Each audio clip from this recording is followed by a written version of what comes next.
comum da fala inquisitorial. Jesus não era um personagem tão importante desse momento. Quer dizer, sem sombra de dúvida, Jesus é importante. Mas não falar em nome de Jesus.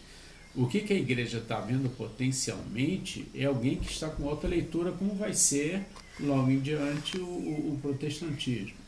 Ou seja, ele está se colocando em uma posição fundamental como meio se auto-intitulando alguém que representa a fala real daquele personagem central do Novo Testamento. Então a igreja fica preocupada e ele sofre um processo inquisidor para saber que palavra é essa. Mas era um cara culto, sabe se virar bem, e ele sai do processo sem nenhuma condenação. E se não, sei lá, um afastamento, tipo 3 meses sem poder fazer missa, alguma coisa desse tipo. Só que, dali a alguns anos, esse cara voltou empoderado, que ele foi absolvido, ele vai ganhando destaque. Então, na verdade, ele é um daqueles que foi um dos primeiros a sistematizar os códices que nós vimos, como Formicário e vários outros, e dando o desenho, né, como a gente viu, as feiticeiras eram ligadas aos diversos mitos diânicos, e ele vai fazendo esse agenciamento. Mas ele fala isso, mas isso ele já tinha falado de outras maneiras no correr do livro. Mas o que ele destaca é que havia um a outro fenômeno que ele chegou perto, mas que ele não explorou, que era tanto aí ele conta, como sempre, 2, 3 casos. Fulano de tal, da comunidade de tal, falou que viu, que voou em cima de gato. O fulano de tal falava que não sei o que papapá, conhecia alguém que combatia à noite. Outro deixava os mortos com água limpa, não sei o que, se não tivesse água limpa, e por aí vai, aquela soma de circunstâncias. Mas, nesse caso específico, todos tinham comido. Não, todos tinham. Se referem a um novo detalhe, quer dizer, ele fecha o livro com um novo detalhe, tipo assim, não perca o História Noturna 2, né? Que é a comida, o jeito que se batia o trigo. Aí ele vamos ver que jeito que se batia o trigo. E a sensação aí está nas últimas páginas e vai para a teoria do vegetal. Ele vai falar o modo da cultura alimentar da época em toda essa região e a forma como o trigo era utilizado levava em conta o cogumelo. O cogumelo era uma mistura. Então ele vai pegando todas as raízes de formação, até das palavras bruxa, lobisomem, vai mostrar que etimologicamente vieram do grão, do broto ou do local, enfim, de onde vinha o cogumelo misturado ao trigo, que dá um nome. Eu, na minha alquimia culinária, não alcança essas características. Mas o que ele está colocando como nova hipótese para ser desenvolvida é a cultura alimentar que tinha elementos alucinógenos. Ou seja, fazia parte da cultura aquela alimentação. E essa alimentação, hoje, comprovadamente, ela tem elementos são elementos estupefacientes. Né? Ou seja, na cultura alimentar, a pessoa comia, tinha, eventualmente, ou poderia ter, é a hipótese que ele coloca, poderia ter essas viagens, mas como parte da cultura alimentar poderia ter isso. Então, mas aí ele encerra o livro.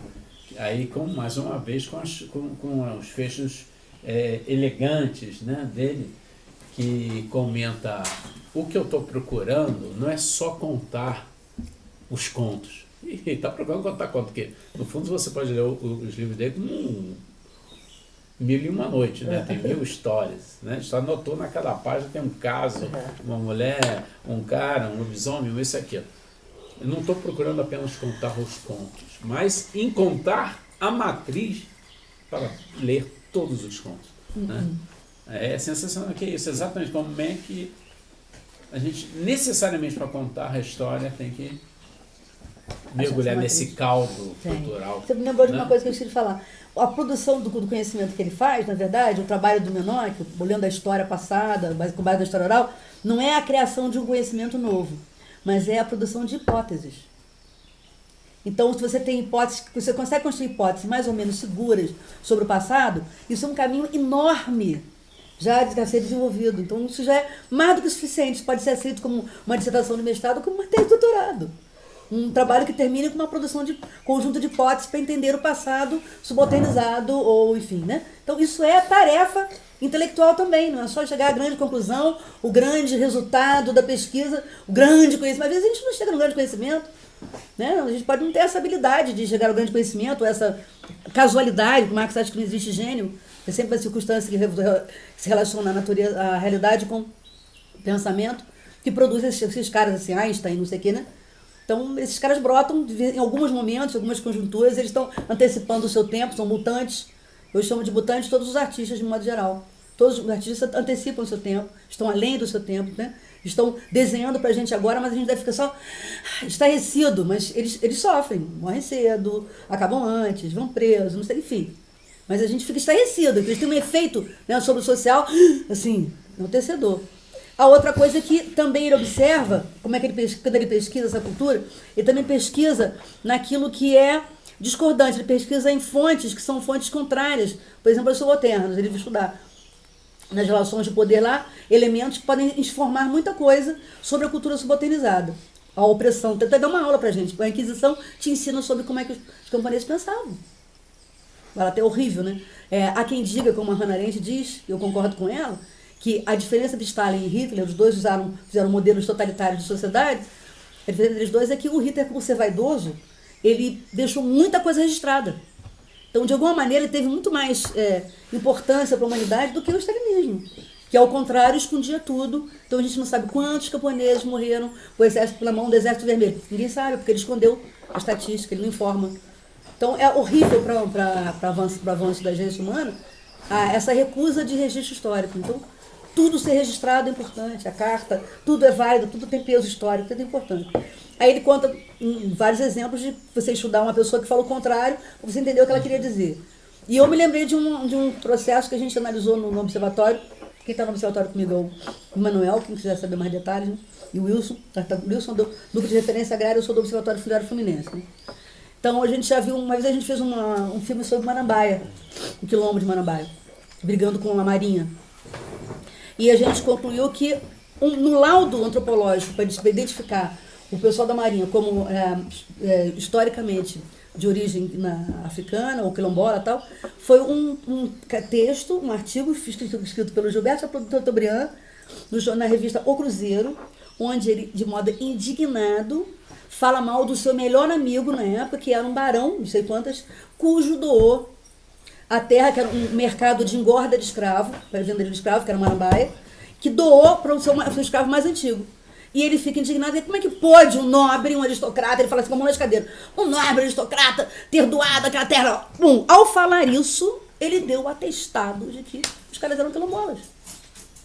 Então, graças ao Gilberto Chateaubriand, racista, elitista, desesperadamente insuportável, antiecológico, antiambiental, é graças a ele que Marambaia se constrói e consegue ter o seu atestado. E que é mais idoneidade do que um cara que é racista, dizendo que a terra é do negro? É a melhor defesa, a melhor prova que você tem histórica disso. Né? Então, o que vai caracterizar o Ginsburg é isso. Ele busca esses detalhes históricos, sei lá, pega o detalhe e olha, como o Menor, né? O Menor não é um representativo do período dele, por quê? Porque ele é um caso limite, que já é possível naquela época, mas é um caso exageradamente, quase que uma caricatura weberiana, né? Do ideotipo weberiano, de quem vivia naquela época.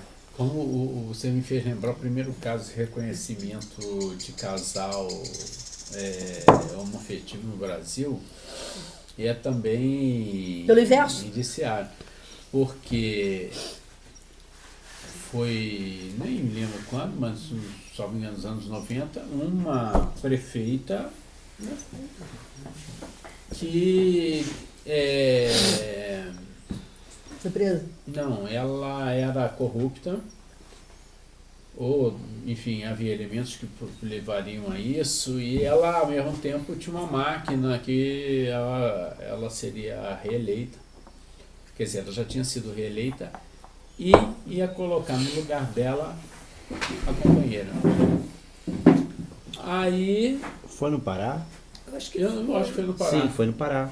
Aí, o que acontece? Entram no Tribunal Eleitoral para falar que elas eram um casal. Isso. Ah. E como é como se fosse assim o garotinho do Pará, né? Uma coisa assim. Sim. Ninguém queria mais aquela criatura, então fizeram disso um jogo jurídico. Uhum. E ganharam, porque foi reconhecido que, como elas moravam juntos, não poderia a companheira ser. Ao autorizar uma coisa Mas ao caçar a candidatura, se reconheceu o casamento. em negativo esse reconhecimento o primeiro negativo casal no Brasil. Mas são dicas de pesquisa, né? O Guisburg é interessante por isso. Daí a gente vai entrar numa seara que não tem registro, né, baseada em história oral. Hoje ainda você não tem... parece que 9 famílias na América Latina que são proprietárias dos meios de produção da mídia. Na América Latina inteira. 9 famílias. 9 famílias determinam o modo como você vai receber uma informação. 9. Nós somos quantos bilhões? Entendeu? É complicado, é muito precário isso, né? Muito precário. Então, por mais que você tenha a crônica social pelo funk, só quero ser feliz. Uma vez a gente foi briguei com o Marquinhos, que fez o funk. Só quero ser feliz, andar tranquilamente na favela em que eu nasci e poder me orgulhar de ser, de ter a consciência que o pobre tem seu lugar. Aí eu falei para ele assim, você não acha que você se enquadra? Eu me lembro uma bronca que eu levei dele, eu tenho um orgulho dessa bronca. Fizeram uma palestra, esse menino fez uma palestra no DCE da UF. Eu estava na plenária assistindo. Aí eu perguntei para ele, você não acha que você está reforçando a ideia de que pobre tem que ter um lugar de pobre? Pobre tem que morar no nicho? Ele falou assim, a senhora não entendeu o que eu falei, então. Eu falei assim, eu acho que eu não entendi. Ele falou, então eu vou cantar de novo para a senhora. Eu falei assim, não, menina, eu estou falando com você que você disse que vocês têm o seu lugar de pobre. Ele falou assim, não, eu vou cantar para a senhora. Ele falou assim, o que eu quero é ser feliz. Ele começou a levantar assim, viver tranquilamente na favela que eu nasci. E poder me orgulhar de ter a consciência que o pobre tem seu lugar. Aí eu fiquei assim, pô, pequenininho. Eu falei assim, cara, entendi tudo. Tá esclarecida. Depende da intuação que você dá, o cara tava ali, entendeu? Como é que eu traduzi de um modo tão domesticado, né? O pobre tem esse lugar, favela de pobre. Eu disse, não, senhora. Ele falou, pá, com o dedinho assim, ó, pá. E eu começou a falar, ficou em pé, e veio pra cima de mim, eu fui baixando, eu fiquei desse tamanho. Então, às vezes também tem a entoação, esses detalhes, coisa de menor, né? Onde falou, quando falou, com quem falou, em que dia falou, depois de que situação aquilo foi, aquela frase apareceu, né? Então isso é um material de pesquisa que a gente tem na mão, às vezes baseado em documento. Você tem que olhar essas variáveis todas e tirar informação que indiquem, né? Indícios, né? Uhum. Tirar indícios de que seja a construção de uma cultura autônoma, né? De segmentos modernizados. No Queijos Verdes tem um negócio legal que ele pega, né? Aí começa com um processo ali, aí ele olha assim a descrição do moleiro, aí ele fala, pô, isso parece os abadistas, né? Aí vai olhar os abadistas, não, mas ele tem uma diferença em relação aos abadistas, então já não é os abadistas. Mas lá no sul da Itália, não sei aonde, tem um grupo que pensa daquele jeito. Aí ele começa a olhar as literaturas locais, né, para poder identificar... E fazendo comparações. Da onde é que vem aquele negócio, né? Que é uma coisa que ele faz no História Noturna também, né? Então ele te mostra um método, né, uma técnica... Porque ninguém faz essa síntese. No processo, sai do processo. Ninguém mapeia essa síntese quando é espontaneizado. Você mapeia só a história de Henrique VIII, que casou com Ana Bolena, todo mundo sabe com quem ele casou, com quem ele transou, quantas vezes ele transou com Ana Bolena, depois ele cortou a cabeça da Ana Bolena, quem foi presa, todo mundo sabe. As fofoquinhas todas aí nasceu o divórcio. O divórcio nasceu do Henrique VIII porque ele queria casar de novo, queria ter um filho homem. Você sabe, que você não sabe a história do Menor, então ele traz o Menor e transforma o Menor em livro. Como um caso limite, para você pensar como é que isso não era uma loucura inventada. Isso era uma coisa... As bruxas fazem parte desse imaginário que existia naquela época. A religiosidade, né, a moralidade, Isso é bem típico, bem característico. Então, você tomar isso como elementos dessa cultura é uma coisa importante, né? Mas tem a questão também do poder, do controle social. Social sobre isso, claro. Você revela o poder, o controle, né? Você não revela o poder, você revela o controle. O controle que você tem sobre a produção dessa cultura nova, claro. Qualquer coisa nova, vamos falar dos Black Bloc, então. Que é uma forma nova de manifestação, que nasceu da espontaneidade, depois se organizou. Primeiro foi espontâneo, depois se organizou. Então, buscar esses contextos, como é que eu compreender isso? Problematizar isso, né? Então, olhar dessa maneira. Isso tem sempre o ponto de partida a sociedade civil está parada. A sociedade civil não quer mais fazer política. Então, as frases do senso comum, né? Ou a outra do... eu comigo político não me envolvo mais. Né? Não me envolvo. Aí me envolvo, não voto. Eu digo, beleza. São todos iguais. Beleza, Sarney tá batendo palma, rapaz. Não vota não faça isso. Nem discuta política. Porque o Sarney tá batendo palma pra você. Vai lá, vai morar com o Sarney, vai lá trabalhar pra ele. Porque é uma... Os políticos são todos iguais. São todos iguais. Então, isso vai criando essa tradição, essa cultura. É claro que o fato do PT ter sido um partido alternativo e ter virado uma tendência neoliberal foi um choque que acabou confirmando, né, entre aspas, no senso comum, de que a política não tem saída. Você vai brigar pelo poder, vai ter que cair numa esparrela. Aí é complicado, vai ficando mais difícil. Agora, quanto mais globalizado, mais difícil tudo mesmo, né? Mas ao mesmo tempo parece que os poderes têm vontade de tirar as pessoas da vida da participação política, tanto que toda a movimentação é para tirar as pessoas da rua, né? Não quer resistência organizada. Se for uma resistência desorganizada, o controle fica no Estado. E você pode fragmentar todo mundo. Agora, quando ela aparece de maneira, e ela surge como organizada, você coloca uma alternativa em relação ao Estado. O poder e o contra-poder. Aparece sempre, tem um nome. Este é o poder, este é o contra-poder. Isso incomoda. Então, dizer que durante a ditadura militar no Brasil, isso é uma historiografia brasileira, e a sociologia brasileira sempre disseram. Durante a ditadura militar, as classes ficaram estagnadas. Por quê? Porque a repressão era tão violenta que então as classes pararam de agir. Aí o Thompson botou a mão na cabeça e falou assim, como é que pode isso? O cara está estudando luta de classes antes das classes existirem, no século XVII. Então, desde que existe luta, existe classe. Então, se há luta, há classe. Não existe classe sem luta. Então, tem sindicato, tem classe. Teoria do Partido Comunista. Não. O sindicato pode ser pelego, cacete, entendeu? Pelego, ligadão no poder dominante, então não tem classe. Tem sindicato, tem partido, mas não tem classe. Então não é o aparelho que vai determinar, né? Mas é a luta que vai determinar. E quem chega junto na luta é parceiro e aliado da luta. Quem não chega junto na luta não é pré-determinado. Tem que ser dirigente sindical, tem que ser do movimento não sei o que lá. Não é. Quando a luta acontece, olha para ela. Olha quem está ali. Quem juntou com quem? Cara, sabe que tinham 2 empresários lá dentro? É mesmo, né? Não, todos os empresários são de esquerda. Não, aqueles 2 empresários fizeram uma aliança naquele momento. Então, aí você mapeia a realidade com outros olhos. E isso a gente é um aprendizado cotidiano. Eu acho que o Ginsburg pega essas migalhas da história para a gente estudar, para a gente olhar essa perspectiva de baixo para cima. E claro que é cansativo, é claro que envolve mais trabalho. Então é melhor que a gente escolhesse outro tema. Vamos sair daqui, vamos fazer mestrado lá no... Vamos fazer. Vamos para a cidade. Sai daqui, comer mandioca quentinha ali, por quê? MBA é melhor. MBA é melhor. Pra ainda fazer o fogo pro jantar. Não, MBA é melhor. MBA é melhor porque é a especialização do dedo, especificamente a orelha ao lado do dedo, assim, ó. Você estudou... Fica no mercado de trabalho. Mercado de trabalho, relativo ao posto de trabalho no mercado de trabalho. Um posto de trabalho. Que é você ser administrador de hotéis. Que susto. Também. Ou o curso convencional, né? O processo civil enquanto não sei o que da Constituição. Aí é dar uma mão de obra danada, mas que é melhor, né? Mais gostoso aí. Sexo, drogas, rock and roll e migalhas. Vamos lá. Muito mais interessante trabalhar com acessibilidade. O que é isso? Com cheiro? Com olfato, com tato, é ótimo. Com suor. O suor, exatamente. Mas eu tenho só uma coisa que você falou que eu não concordo com relação que bom, adoro discordância. Aos black blocs, enfim, esses movimentos seriam organizados. Existem movimentos sociais ali juntos, na luta. Mas que eu acho que pelas circunstâncias de junho, né, que era mesmo a massa na rua, né? acho que os sindicatos e as lutas institucionalizadas, vamos botar assim, essas que